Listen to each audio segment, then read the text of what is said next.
Welcome to Rants TV, Travel and Events.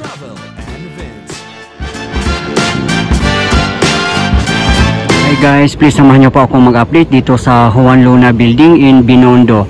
Ayan po sa tapat po natin. Ayan po, yung may nakasulat po na The First National City Bank of New York. Ongoing nga po ang restoration yan ngayon. At ang katabi naman po niyan ay El Hogar Building. At napaka good news po, no, yung mga sinaunang building ay unti-unti na po nilang nire-restore. Lalong-lalo na po dito sa Intramuros area, the historical site. Nandito po tayo ngayon sa Pasig River Esplanade nakapwesto kasi ito po yung tapat niya. Ang tapat po ng Pasig River Esplanade ay Binondo. Pupunta po tayo dyan sa malapitan. Please samahan nyo po kung mga update guys as of today, January 9, 2025. Juan Luna Building, also known as Juan Luna Plaza, is a historic building located in Binondo, Manila, Philippines. It was also known as the Pacific Commercial Company Building, First National City Bank Building, and the Ayala Building. Dito po tayo ngayon sa Pasig River Esplanade, ang world-class pasyalan, handog ng PBBM admin para sa bayan. Sa mga hindi po nakakaalam, wala pong bayad mamasyal po dito. At napakaganda po kasi nire-restore po nila ang Binondo side, which is nakatapat lang po sa Pasig River Esplanade. Para makapunta tayo doon sa Juan Luna Building, dito po tayo dadaan mismo sa Binondo Intramuros Bridge.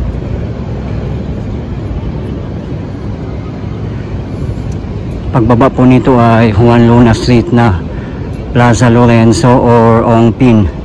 At meron din pong church doon na San Lorenzo Louis Church.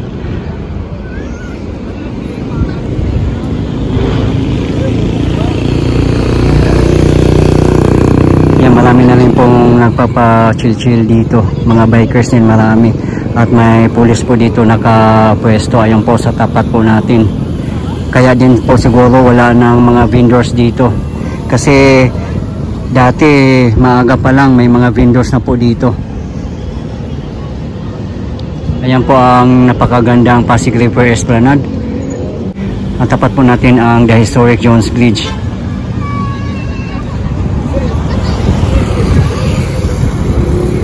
Time check, 4:30 PM local time. At wala na nga pong mga vendors dito, siguro pinagbawalan na po talaga sila ng tuluyan.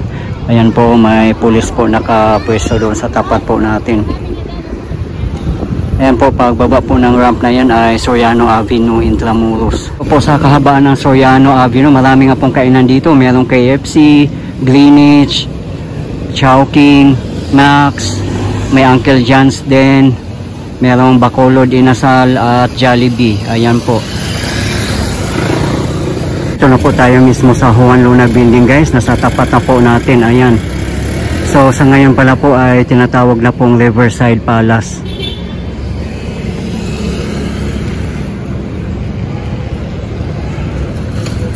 Ayan, sobrang ganda po ng architectural design niya. Dito po yan mismo sa Juan Luna Street, corner Muelle de la Industria. May mga jeep din pong dumadaan dito.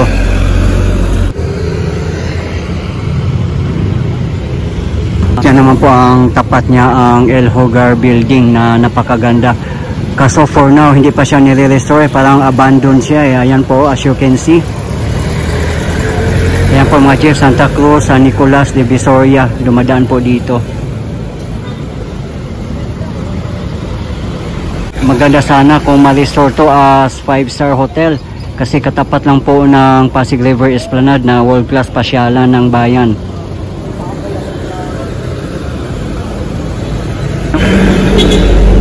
Ito po yung kahabaan ng Juan Luna Street. Kung tutumbukin po ito ay Divisoria na po.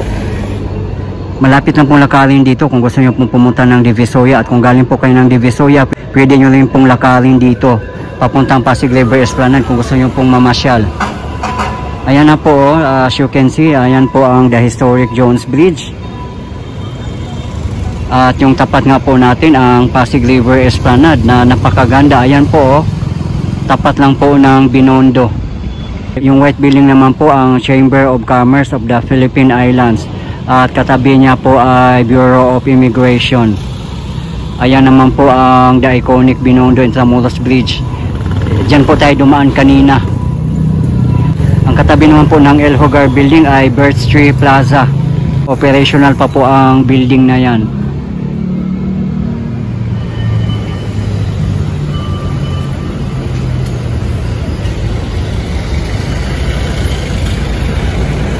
Abangan na lang po natin guys kung ano tong Riverside Plaza. Mukhang malapit na po siyang matapos. Maganda rin po sana no, dito sa area merong 5-star hotel, malls at kung ano pa. Kasi historical site po dito kaya napakaganda po.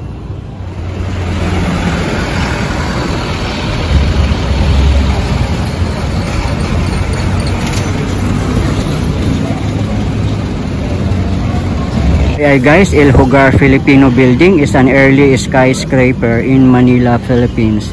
Built in 1914 and located at the corner of Calle Juan Luna and Muelle de la Industria in the Binondo district. El Hogar Building was designed by Ramon de Eroreta Goyena and Francisco Perez Munoz in the Beaux Arts style. Its architecture reflects elements of neoclassical and Renaissance styles.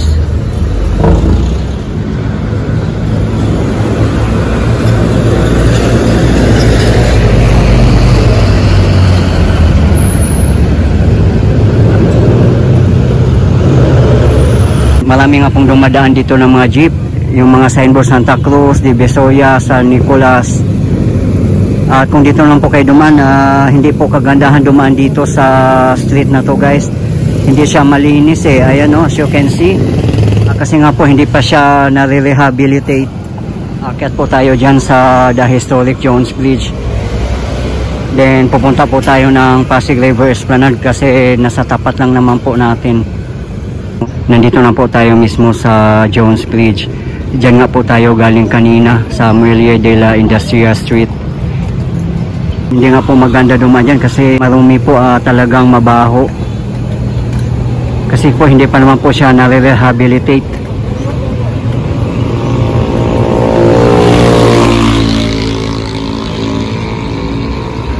Ayan naman po ang Chinatown Arc. Sa kabilang side po ang Escolta Street na po. Yung sa tapat po natin ay Plaza Yochenko.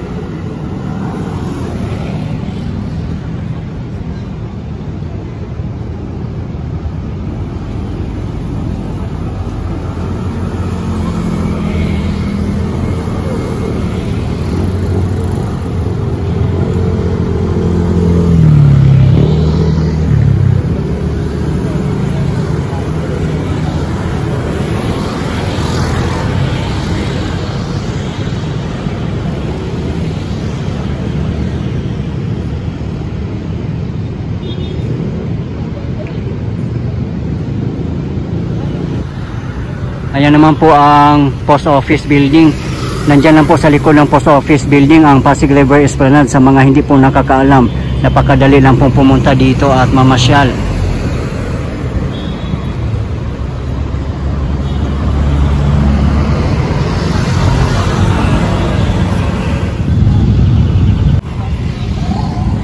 Ayun naman po ang Binondo Intramuros Bridge. And of course, the world-class pasyalan, ang Pasig River Esplanade.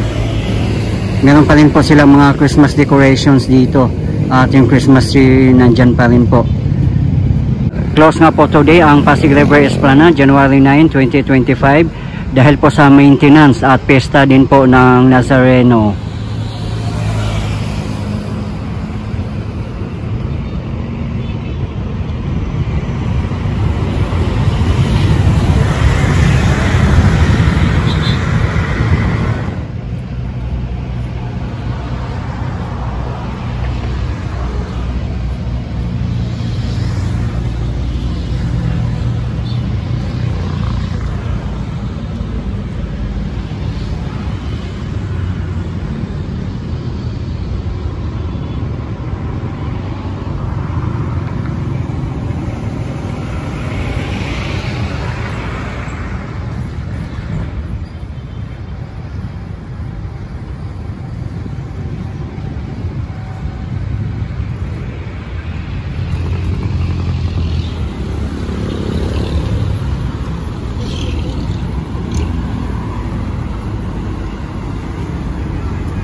sa mga hindi po nakakaalam, kung gusto nyo po mag-commute papuntang Pasig River Esplanade, pwede po kayong sumakay ng jeep. Let's say galing po kayo ng Recto, sumakay lang po kayo ng jeep na may signboard, South Pier 15 at Intramuros. Pumunta lang po kayo sa Rizal Avenue na kung saan ang railway ng LRT1.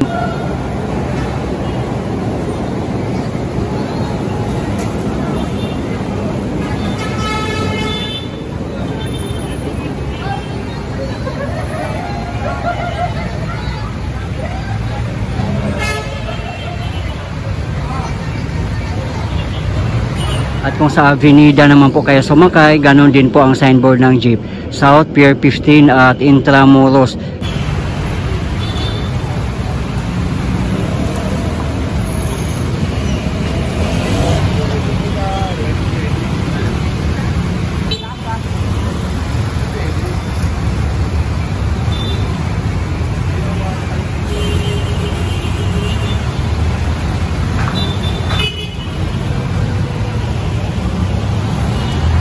Dito po mismo dadaan yan sa Pasig River Esplanade. Ganon din po, pagkatapos nyo po mamasyal dito sa Esplanade, paglabas nyo po ay meron na po kayong masasakyan na jeep. At kung mag LRT1 naman po kayo, ang pinakamalapit na station po ay Central Terminal. Walking distance na lang po from Central Terminal, dyan lang po kayo dumaan sa Roseros Park at Liwasang Bonifacio. Pagdating nyo po ng Liwasang Bonifacio, makikita nyo po ang Post Office Building. Nasa likod lang po ng Post Office Building ang Pasig River Esplanade.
Yun lang po ang kagandahan dito mamasyal sa Pasig River Esplanade, kasi po napalibutan po siya ng mga historical sites katulad ng Intramuros,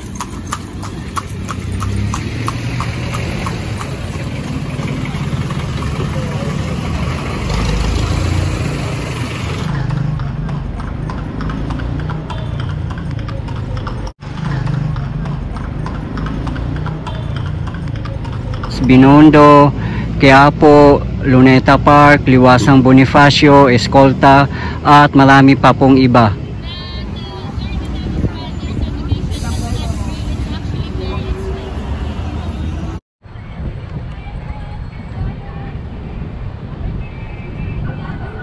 At kung gusto niyo naman pong magsimba at mamasyal kayo pagkatapos, napakalapit lang po dito ang Manila Cathedral.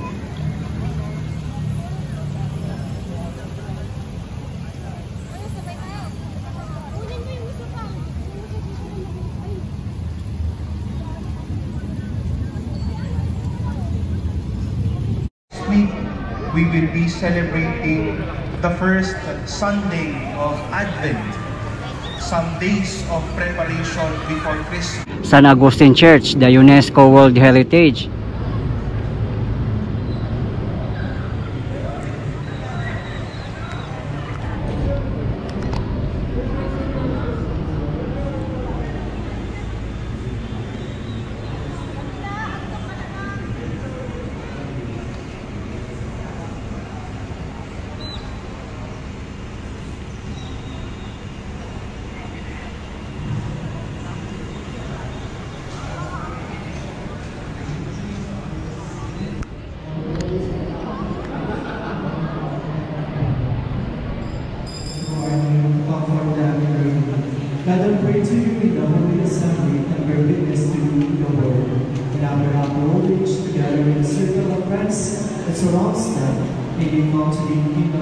Ang San Lorenzo Ruiz Church nasa Chinatown lang po, walking distance lang din po.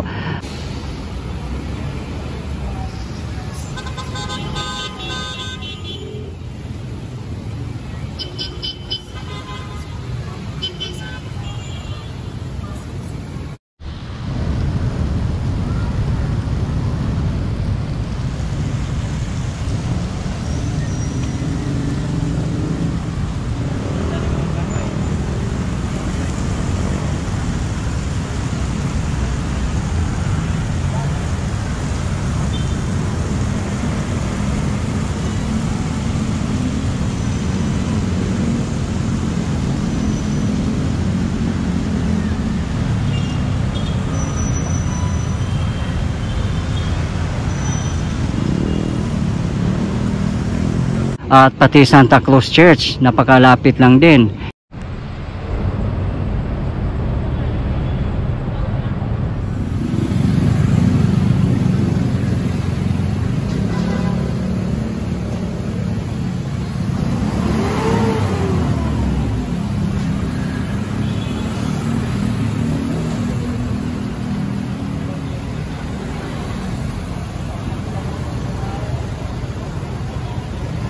At kahit Quiapo Church, pwede nyo pong lakarin, napakalapit lang po. Diyan lang po kayo dumaan sa Quezon Bridge at Liwasang Bonifacio. Yun na po, napakalapit lang po.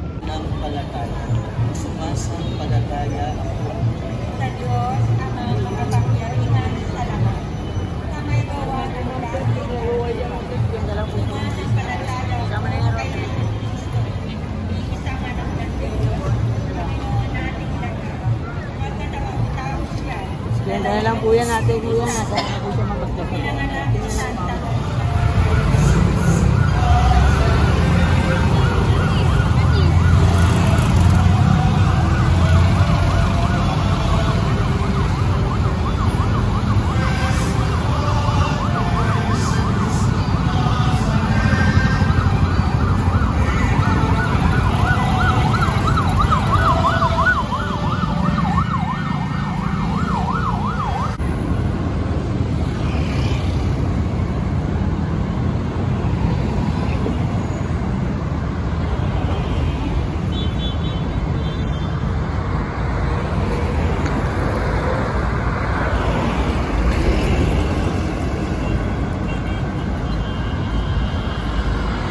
At pagkatapos nyo ring mamasyal dito sa Pasig River Esplanade, walking distance lang din po dito ang Divisoria. Diyan lang po kayo dumaan sa Juan Luna Street. Diba guys, sulit na sulit po mamasyal dito sa Pasig River Esplanade. Nandito na po lahat ang mga pasyalan. Guys, ito po yung latest update natin ngayon dito sa Juan Luna Building in Binondo, Manila. As of today, January 9, 2025. Marami pong salamat sa patuloy yung suporta at panonood ng aking mga videos. I really appreciate po at hindi po ako magsasawang i-update kayo, lalong-lalo na po sa mga government infrastructures. Mabuhay ang Pilipinas! Okay guys, thank you for watching and keep safe everyone.